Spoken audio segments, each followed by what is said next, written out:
Assalamualaikum warahmatullahi wabarakatuh.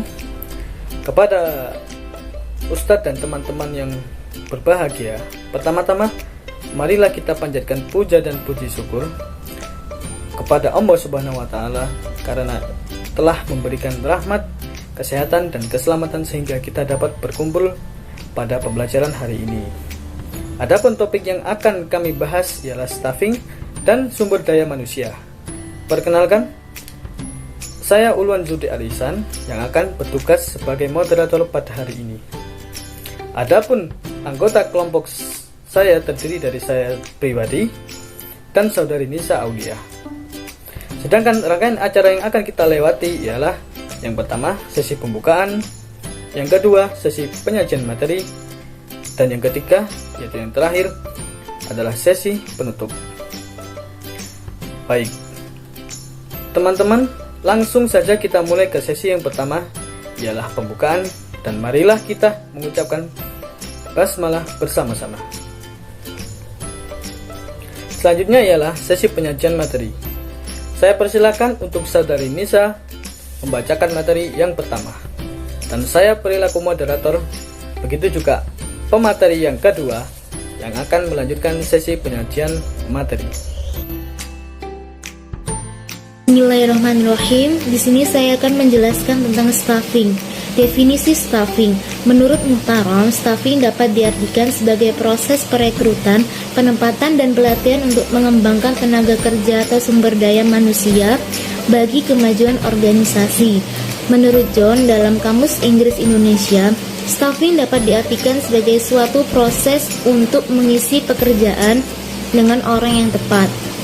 Staffing dalam lembaga pendidikan merupakan proses manajemen struktural dan merupakan sistem yang komponen-komponen secara keseluruhan saling berhubungan. Dapat disimpulkan bahwa staffing adalah kebijaksanaan sumber daya manusia untuk menentukan posisi atau jabatan seseorang dengan tepat. Prinsip staffing mengarahkan karyawan yang tepat untuk berkontribusi terhadap pencapaian tujuan sistem manajemen, atau biasa disebut the right man on the right place. Jadi, bahwa setiap personel ditempatkan pada unit kerja yang sesuai dengan keahlian dan kecakapannya. Dengan demikian, suatu pekerjaan atau tugas dalam unit kerja dilakukan oleh orang yang tepat dan mendapat hasil pekerjaan yang optimal. Kemudian, fungsi atau tujuan staffing. Yang pertama yaitu terwujudnya sinergitas pekerja sesuai dengan seluruh tugas dan kewajibannya. Yang kedua yaitu terwujudnya mekanisme kerja yang kooperatif, efektif, dan terpadu. Yang ketiga yaitu memudahkan pekerja dengan keahlian pada bidang masing-masing menyelesaikan tugasnya dengan baik. Dan yang terakhir yaitu mendorong pekerja untuk memberikan daya guna dan hasil guna yang maksimal bagi perusahaan. Jadi, staffing di sini bertujuan untuk menempatkan sumber daya pada perusahaan di tempat yang paling tepat sesuai dengan bidang keahliannya. Fungsi staffing juga tidak hanya masalah tenaga kerja saja, melainkan seluruh sumber daya dalam perusahaan. Selanjutnya yaitu proses staffing. Menurut T. Hani Handoko, langkah-langkah dalam proses staffing meliputi beberapa aspek, yaitu yang pertama perencanaan sumber daya manusia. Dalam perencanaan ini yaitu terdapat pemenuhan kebutuhan organisasi untuk mengisi posisi tertentu. Yang pertama penentuan jabatan yang akan diisi, kemampuan yang dibutuhkan, serta jumlah yang dibutuhkan. Yang kedua yaitu pemahaman pasar tenaga kerja potensial. Yang ketiga yaitu pertimbangan kondisi permintaan dan penawaran karyawan. Yang kedua yaitu penarikan tenaga kerja. Di sini penarikan tenaga kerja atau rekrutmen karyawan dilakukan untuk menggantikan pekerja lama yang telah berhenti dikarenakan pensiun, meninggal, mengundurkan diri, atau diberhentikan karena suatu kebijakan tertentu. Kemudian proses yang ketiga yaitu penyeleksian tenaga kerja. Yang keempat pengenalan dan orientasi organisasi. Dan yang kelima yaitu latihan dan pengembangan karyawan. Selanjutnya yang keenam, penilaian pelaksanaan kerja karyawan. Di sini pada dasarnya penilaian pegawai mempunyai manfaat ganda karena dapat digunakan sebagai alat dalam mengambil keputusan seperti untuk pembayaran upah, gaji, bonus, alat, dan pemberian nasihat kepada pegawai. Proses yang ketujuh yaitu pemberian balas jasa dan penghargaan. Di sini pemberian balas jasa meliputi pembayaran intensif atau gaji yang harus adil, layak, tepat waktu, sesuai dengan peraturan yang berlaku. Mungkin cukup sekian yang bisa saya sampaikan. Saya kembalikan kepada moderator. Baik, Assalamualaikum warahmatullahi wabarakatuh. Saya dengan Ulan Zudi Alisan dengan NIM 1911550 akan menjelaskan atau melanjutkan penjelasan tentang sumber daya manusia. Yang pertama yaitu definisi manajemen sumber daya manusia. Gary Dessler menjelaskan bahwasanya definisi manajemen sumber daya manusia sebagai semua konsep dan teknik yang dibutuhkan untuk menangani aspek personalia atau sumber daya manusia dari sebuah posisi material seperti seleksi, pelatihan atau pelatihan imbalan dan penilaian dan semua kegiatan lain yang selama ini dikenal. Tujuan atau fungsi manajemen sumber daya manusia. Fungsinya yaitu pertama itu perencanaan sumber daya manusia. Yang kedua, penataan staf. Yang ketiga, pelatihan dan pengembangan atau training and development. Yang selanjutnya, keempat yaitu kompensasi. Yang kelima, manajemen kinerja, dan yang terakhir yaitu hubungan antar karyawan. Tujuan fungsi MSDM.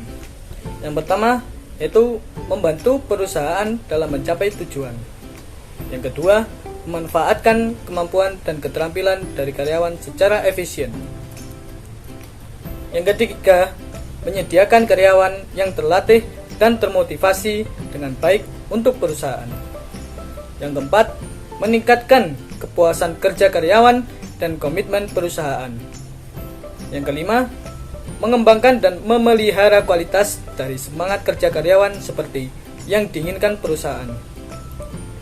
Selanjutnya yang keenam, mengkomunikasikan kebijakan-kebijakan manajemen sumber daya manusia kepada seluruh karyawan. Dan yang terakhir, yaitu membantu untuk memelihara etika dan perilaku sosial yang bertanggung jawab, melakukan perubahan yang saling menguntungkan di antara individu, kelompok, perusahaan, dan masyarakat.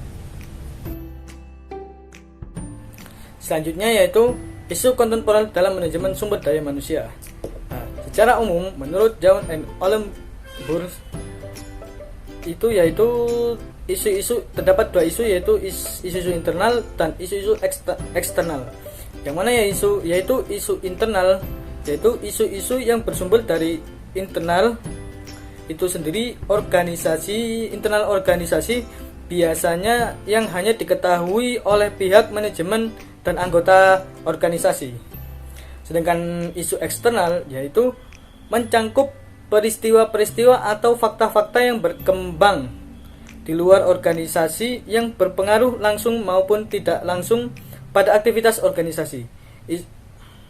Isu-isu masa kini di dalam manajemen sumber daya manusia, isu eksternal yaitu mencangkup peristiwa-peristiwa atau fakta-fakta yang berkembang di luar organisasi yang berpengaruh langsung maupun tidak langsung pada aktivitas organisasi.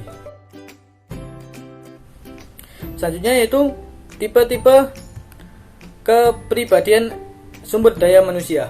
Nah, dengan mendasarkan beberapa teori tentang tipe kepribadian manusia, sumber daya manusia atau SDM itu tersendiri yang ada pada beberapa organisasi di era yang sekarang ini, tipe-tipe kepribadiannya tidak jauh berbeda.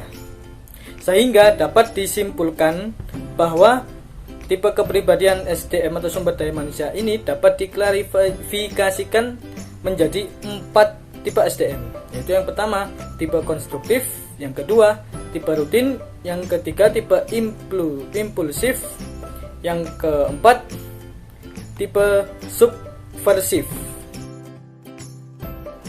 Nah, cukup sekian dari saya. Mungkin apabila terdapat salah kata, saya mohon maaf sebesar-besarnya.